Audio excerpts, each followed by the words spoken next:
बच्चों, आज हम पढ़ेंगे पाठ 6 वचन। कविता की पंक्तियां ध्यान से पढ़िए और रंगीन शब्दों में से एक अथवा अधिक संख्या वाले शब्दों को दिए गए स्थानों पर लिखिए। पढ़ते हैं। सूरज तपता धरती जलती। जैसे हम यहाँ पर पंक्ति पढ़ते हैं, सूरज तपता धरती जलती, गरम हवाएं जोरों से चलती, तन से बहुत पसीना बहता, हाथ सभी की पंखा रहता।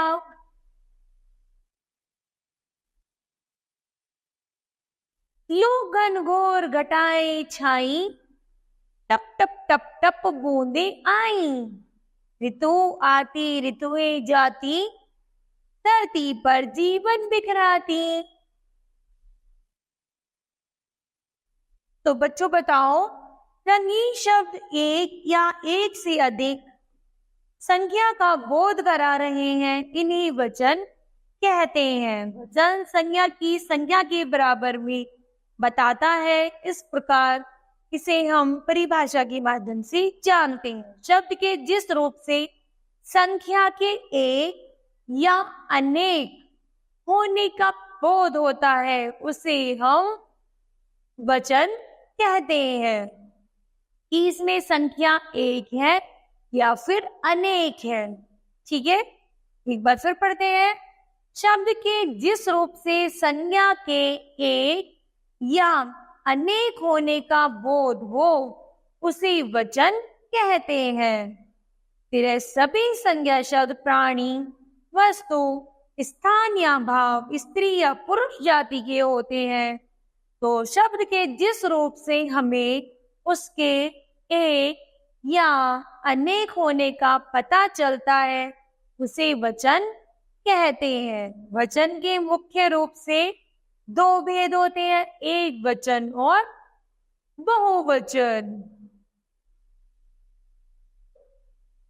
अब बताओ बच्चों, एक वचन क्या होता है? एक वचन है शब्द के जिस रूप से उसके एक होने का पता चलता है, उसे एक वचन कहते हैं। जैसे कुर्सी, चूड़ी, खिड़की आदि। उसी प्रकार है बहुवचन। शब्द के जिस रूप से उसके एक से अधिक होने का पता चलता है, उसे बहुवचन कहते हैं। जैसे कुर्सियां, चूड़ियां, खिड़कियां आदि। यहाँ पर वचन तालिका है जिसको हम पढ़ते हैं।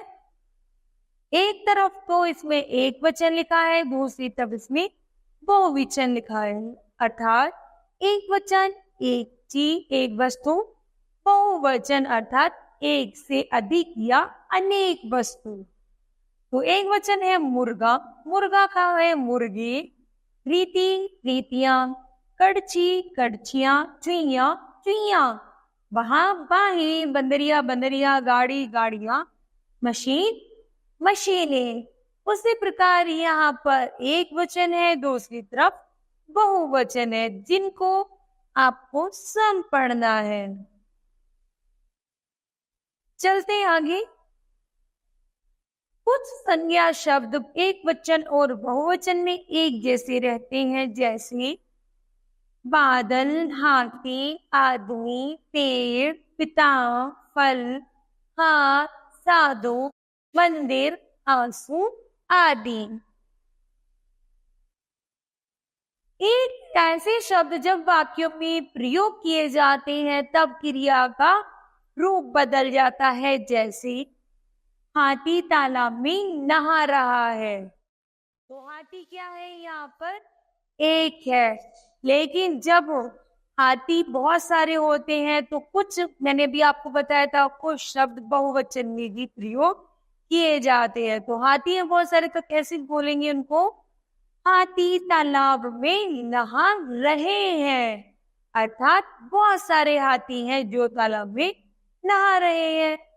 फिर आते दूसरा, कई बार वाक्य में प्रयोग करते समय कई संज्ञा शब्दों का रूप भी बदल जाता है। जिनसे घर में सजावट करनी है। संज्ञा क्या है?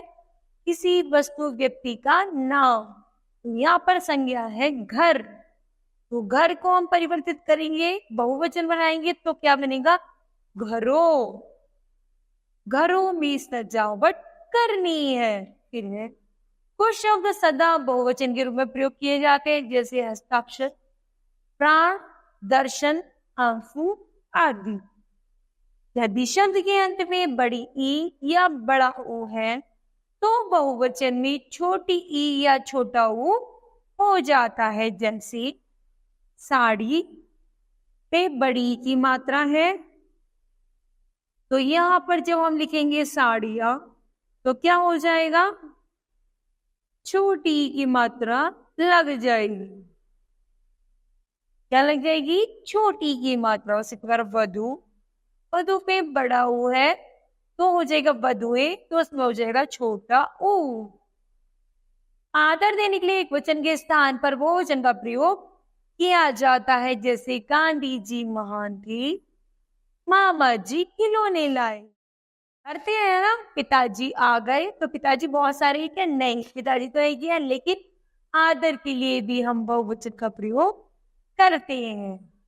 तो बताओ बच्चों, आज हमने इस पाठ से क्या सीखा? तो हमने सीखा वचन संख्या के एक या एक से अधिक होने का बोध करवाते हैं। दूसरा, वचन दो प्रकार के होते हैं, एक वचन और बहुवचन।